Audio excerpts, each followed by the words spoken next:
Assalomu alaykum azizlarim. Sizlarni kanalimda ko'rib turganimdan juda ham xursandman. Bugun sizlar bilan juda ham shirin bo'lgan shunaqa taom tayyorlaymiz. Bizga kartoshka, piyoz va qizil sabzi kerak bo'ladi. Albatta go'sht ham. Qancha masalliqligini, sonini sanab aytganim yo'q, chunki hamma o'zini oila a'zosini soniga qarab qiladi. Hamma yog'ini birin-ketin to'g'rab olamiz. Sabzini esa somoncha shaklida qirg'ichdan chiqarib olamiz. Shunda juda ham mazaliroq bo'ladi. Kartoshkani esa qaynatgani qo'yamiz.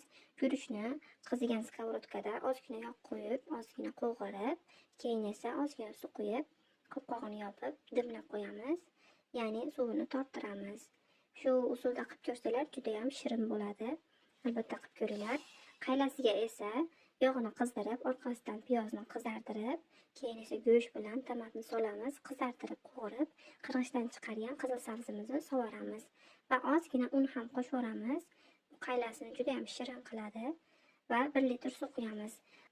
Kartoshkamiz pishgandan keyin unga ozgina slivichniy maslo qo'shamiz va pyure holatiga keltiramiz. Ozgina sut ham qo'shib yubordim. Albatta bunga tuz ham qo'shamiz. Buni chetga olib qo'yib, barcha qaynab pishgan makaron, guruch shularimizni idishga joylashtirib boshlaymiz. Men guruchni shunday usulda qilib soldim. Piyalani oldindan yog'lab oldim. Bo'lmasa piyalaga yopishib qoladi va chiqmaydi. O'zingizlar xohishlarga qarab boshqacha idishda chiqarsanglar ham bo'ladi. Yoniga grechka, makaron, hamma qaynab pishib bo'lgan narsalarimizni solamiz. Men pyureni shunday shaklda qildim. Ko'rinishiga gap bo'lishi mumkin emas. O'zingizlar ham fikringizni izohda qoldirib ketinglar. Qaranglar, juda ham chiroyli chiqqan va yumshoqqina bo'ladi.